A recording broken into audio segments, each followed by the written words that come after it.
अब तक आपने देखा कर रहे हैं हम पूरे बेगूसराय के लिए इनविटेशन कार्ड छपवाना है। रिश्ता तय किया बड़े ठाकुर ने, रिश्ते के लिए हाँ की बाबा ने, लेकिन निभाना तो हमें पड़ेगा ना। लेकिन लाखन नहीं बदलेंगे माँ, हम अकेले ही शादी कैसे निभाएं? इन दोनों को सबक तो सिखाना पड़ेगा। मैं उन दोनों को ऐसी सजा दूंगा। तुम कोई सजा नहीं दोगे फूलन। अंकुश लगाएगा बेगूसराय का होने वाला राजा। अब देखिए आगे। सब बेकार, सब बकवास।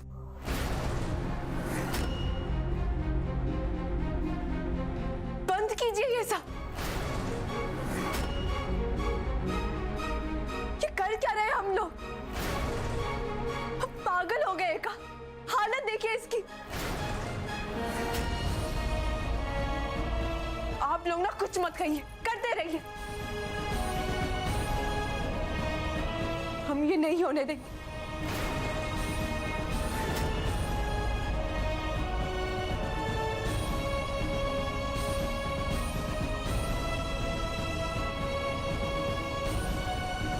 गुड्डी बाबू नहीं, रुक जाओ।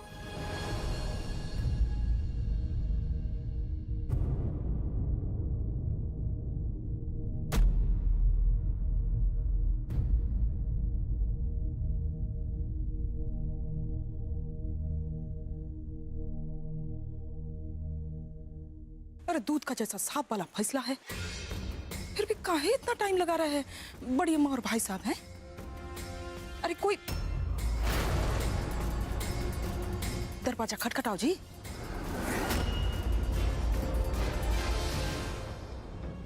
गुड्डी हमारी बात सुनो, रुक जाओ। गुड्डी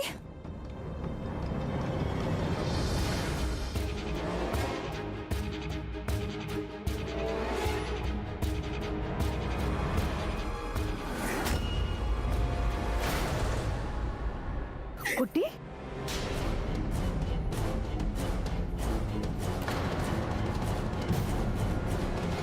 गुड्डी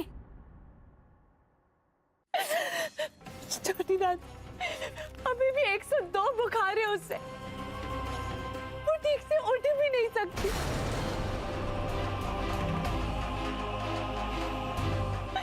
हम क्या कर रहे हैं? उसे दुल्हन की तरह सजा रहे हैं, उसका मेकअप कर रहे हैं। पूनम को सबसे काहे गुजरना पड़ रहा है दादी? काहे?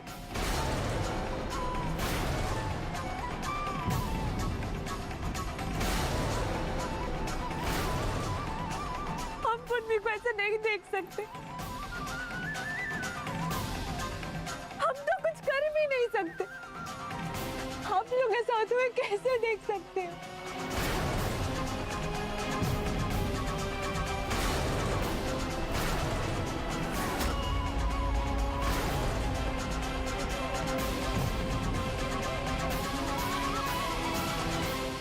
नाम काफी रोशन कर रहा है आपका बेटा हमारे खानदान का।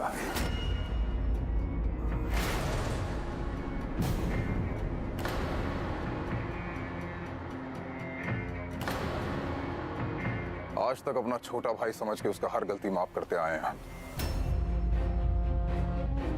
उस दिन पूनम के कॉलेज के मामले में उसने बाबूजी के सामने जबान चलाया, हमने माफ कर दिया।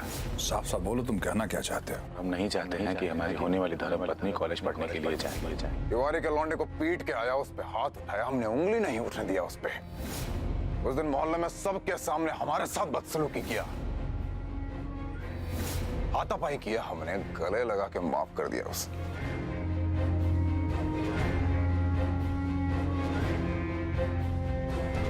वही सबसे बड़ा गलती कर दिया हमने चाचा। आज पूनम की जिंदगी का सवाल है, इस खानदान की इज्जत का सवाल है, और ये गलती से भी नहीं करेंगे हम।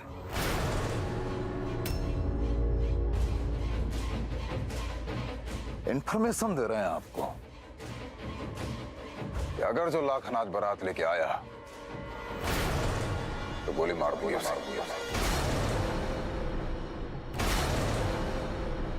बस मिथिलेश,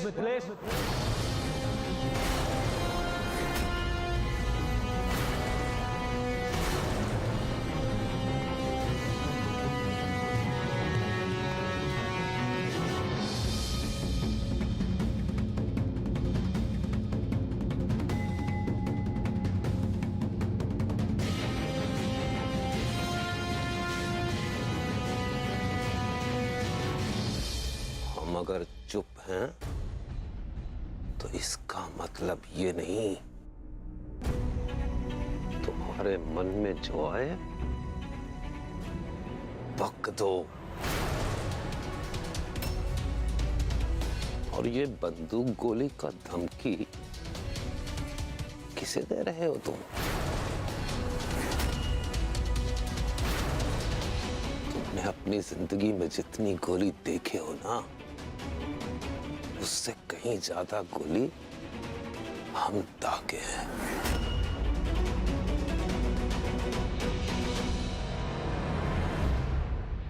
अगर लाखन अपने बड़ों का लिहाज नहीं कर रहा तो तुम कर रहे हो अपने बड़ों का लिहाज।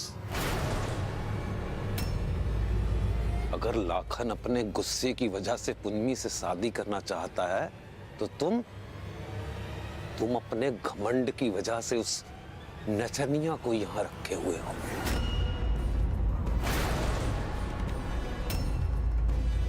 ये परिवार की इज्जत और भलाई का भाषण तुम्हारे मुंह से शोभा नहीं देता।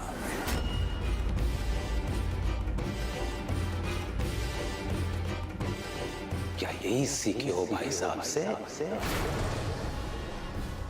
उनको देखो, वो हमेशा अपने से छोटों का ख्याल करते हैं। और तुम? हम फूलन ठाकुर नहीं है चाचा।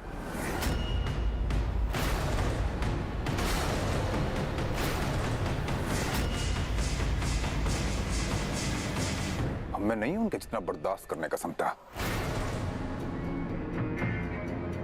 और अब बात नंबर 2, आप हमें जो भी समझते हैं, बुरा समझते हैं, गलत समझते हैं, हमारे गलत हो जाने से आपका बेटा सही नहीं हो जाता।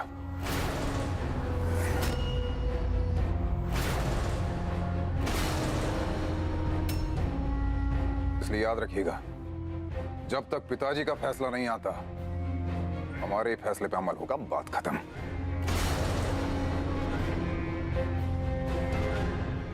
रिपीट कर रहे हैं, अगर लाखन बारात लेके आया तो जिंदा वापस नहीं जाएगा।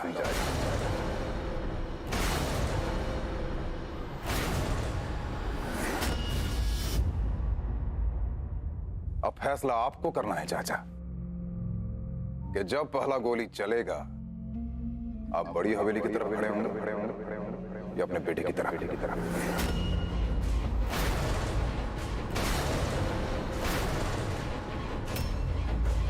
अरे घमंड का छोड़िए, आज आपके खून और वफादारी का परीक्षा जरूर हो जाएगा।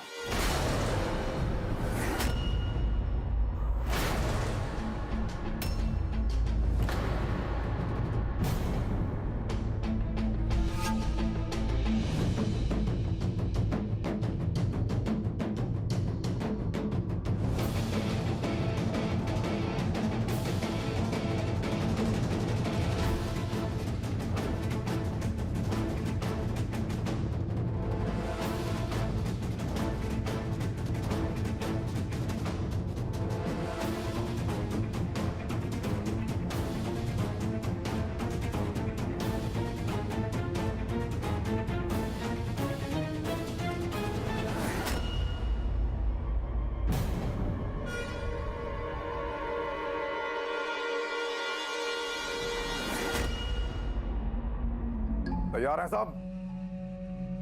बंदूक लो हमारा।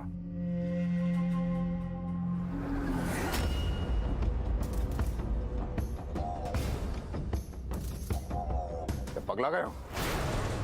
बंदूक तो इधर। नहीं देंगे। बकवास नहीं, बंदूक तो इधर। नहीं देंगे भैया, और ना ही आपको लाखन पर गोली चलाने देंगे। तुम पैसे लो और जाओ किसी लड़की को घुमा के लाओ। वही करो जो तुम अच्छा करते हो। ये सब करने का उम्र नहीं है तुम्हारा। बंदूक तो इधर। प्रियम आखिरी बार कह रहे हैं, बंदूक दो हमें। भैया लाखन को मारने के पहले आपको हमको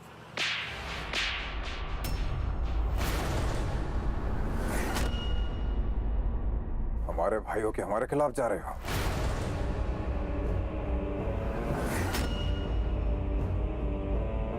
बागी हो गए हो लाखन की तरह या पगला गए हो बिल्कुल?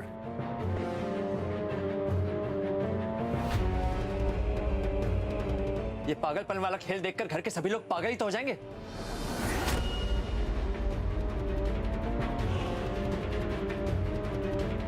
भैया आपको कोई सुध-बुध भी है कि आप कर रहे हो? चुप! जबान चलने लगा हमारे सामने। देख रहे हैं काफी कुछ सीख गए हो लाखन से। वही कर रहे हैं जो ठाकुर करते हैं। अपनी शान के लिए जान का दाव खेल रहे हैं। वही हम कर रहे हैं, वही लाखन कर रहा है। बस फर्क यह है कि उसके कुर्बान होने का वक्त आ गया है। हमें पता है प्रियोम कि हमारे पास ताकत ज्यादा है, लेकिन अगर यही ज्ञान लाखन को दिए होते तो अभी उसका जिंदगी बढ़ गया होता। निकलो यहां से। भैया हम आपके हाथ जोड़ते हैं, प्लीज बंद कीजिए ये सब। भैया लाखन हमारा भाई है, भाई आपसे छोटा है वो।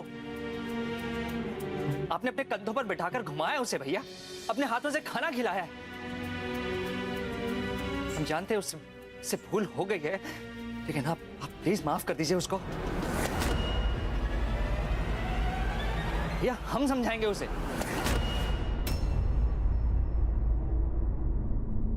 अब समझने समझाने का समय समाप्त हो गया प्रियो। बच्चा समझकर हम लाखन का हर गलती माफ करते आए हैं आज तक। उसकी हर कांड पे पर्दा डालते आए हैं। अब देखो कफन भी डालना पड़ेगा हमें उस पे। अरे होश में आओ प्रियो। साबित कर चुका है वो कि हमारा चचेरा भाई है, भाई नहीं है वो। अब तुम पर हाथ उठाए, तुम जवाब दिए। मगर वो बता चुका है हमें कि उस पर वो हक नहीं है हमारा। हाथ भी उठने लग गया है उसका। और तुम जानते हो ना प्रियो, अगर कोई हम पे हाथ उठा देता है तो हाथ काट देते हैं हम उसका।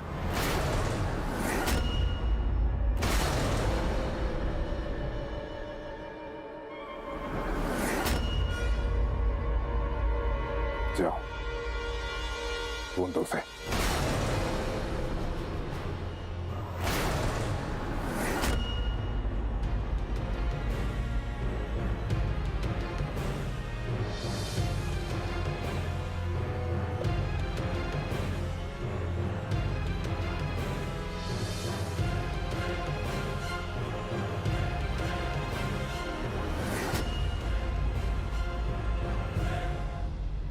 एक आग है तो दूसरा तेजाब। कहीं भी हाथ डालो, हाथ तो अपना ही जलेगा ना।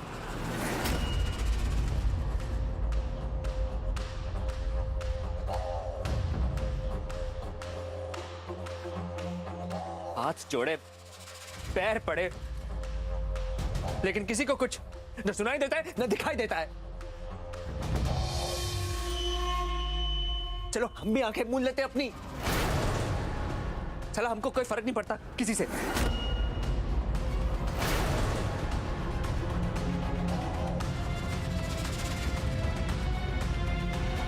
जिसको जिसे गोली मारनी है मारे और मरे। कोई जिए कोई मरे, हमको क्या।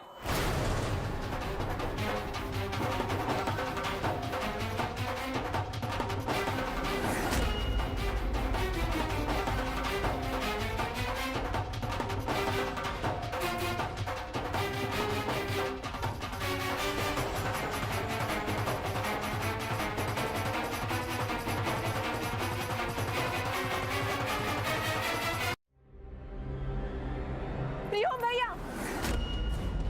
प्रियोम भैया, प्रियोम भैया।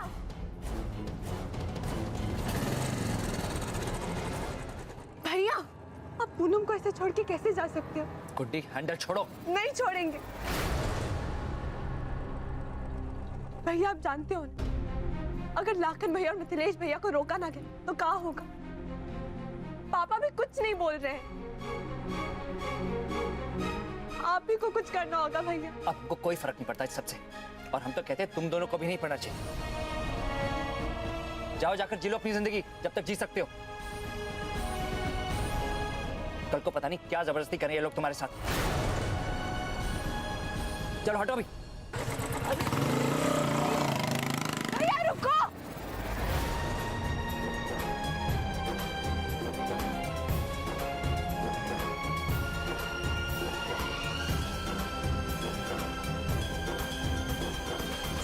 खत्म हो जाएगा।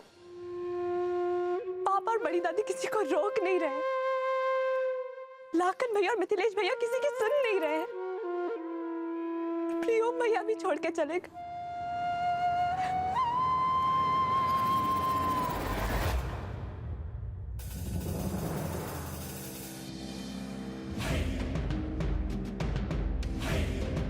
भैया जी हम लोग आ गए।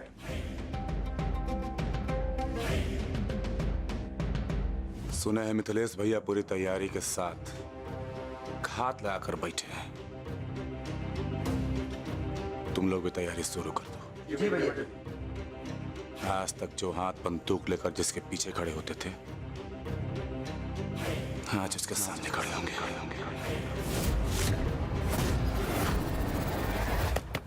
जी जी दरवाजा खोलिए ना। बड़ी अम्मा दरवाजा खोलिए, नहीं तो लाखन भी और मिथिलेश भी एक दूसरे को गोली मार देंगे।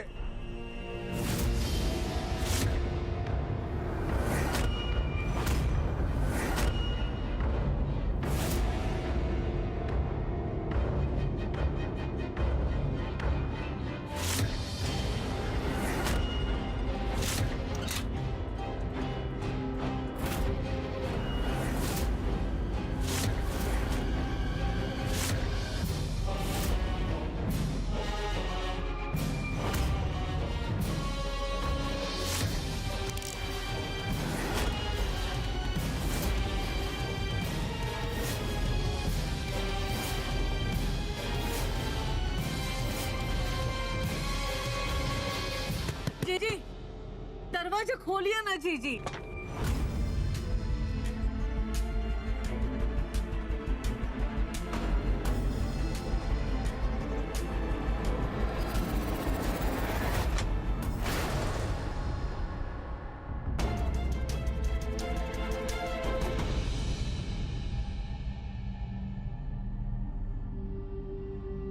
अम्मा, हम आपके अलावा ये बात किसी और से कर भी नहीं सकते अम्मा,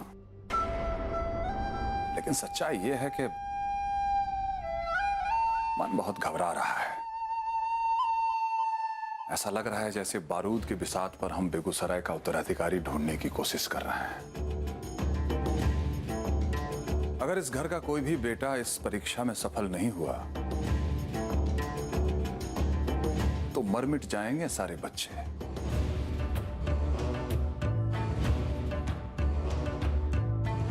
और अपने बच्चों के खून से हम बेगूसराय के होने वाले उत्तराधिकारी का तिलक नहीं कर सकते हैं।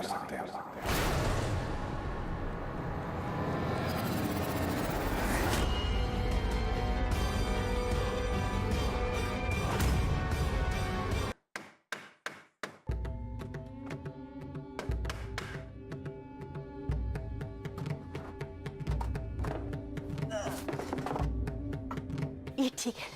अब जब तक इन ठाकुरों का गुस्सा ठंडा नहीं हो जाता ना, तब तक इस दरवाजे से ना तो कोई अंदर आएगा ना कोई बाहर जाएगा। अरे ओ बिंदिया रानी, तुम इन मुट्ठी भर कील और फटे से उन पागल ठाकुरों को रोकना चाहती हो? अरे ये बेगूसराय के ठाकुर है, बेगूसराय के। अगर उपहार भी देंगे ना, ये दरवाजा उड़ जाएगा, समझी? फिर हम क्या करें घुंघरू? हम कैसे बचे रहे? अब तो वही कुछ कर सकता है मेरे भाई। हमको बचा ले, हमको बचा ले। अरे रुको रुको रुको, एक बात बताओ, जब जंगल में आग लगती है तो क्या करते हैं? जंगल में आग, जब जंगल में आग लगती है ना, तो धोती और घाघरा उठाकर भागना चाहिए। बस ई बड़ा पत्ता सही। ई बात तो हम कल रात से तुम्हें समझाने की कोशिश कर रहे थे, समझे? आते रहोगे कि आगे भी बताओगे? अरे ऊ देखो, ऊ खिड़की तोड़ दिया। अरे तोड़े नहीं हैं, सिर्फ सरिये निकाले हैं। अब रास्ता साफ है और वक्त है कम, इसलिए अब निकल चलो अम्मा, निकल चलो, समझो? चल बच्चे, अभी भाग चलते हैं और जैसे ही मामला ठंडा होगा ना, वापस आ जाएंगे। अरे ये कहां से आ गया? तो तुम बूढ़े हो गए हो ठाकुर, खून से डरते हो, अपने खून से। अपने खून पे भरोसा नहीं है का? ठाकुर नहीं डरता है अम्मा, लेकिन एक बाप का कलेजा तो कांप ही जाता है। सियासत चलाने का पहला कानून तुम भूल गए हो ठाकुर। राजा पहले, बाप बाद में। तुम्हें क्या लगता है ये जंग उस नचनिया की वजह से हो रही है। नहीं ठाकुर, ये जंग अधिकार के लिए हो रही है, अहंकार के लिए हो रही है। मानो आज तुमने इन दोनों को रोक भी लिया तो क्या होगा? कल ये चिंगारी फिर भड़केगी। बिंदिया की बजाय कोई और बहाना होगा। ना ठाकुर ना, अगर हमारे बच्चों की नियति आपस में लड़के मरना ही है तो कल की बजाय ये आज लड़ मरे। हम एक ही दिन में सबका मातम मना लेंगे, लेकिन इस चिंता में कि कल इनका क्या होगा, हम रोज रोज मातम नहीं मनाने वाले हैं। और अगर इनकी नियति एक दूसरे के साथ मिलकर रहना ही है तो इन्हें यह साबित भी खुद ही करना होगा। और जो ये जंग रो पाएगा वही होगा बेगूसराय का अगला उत्तराधिकारी।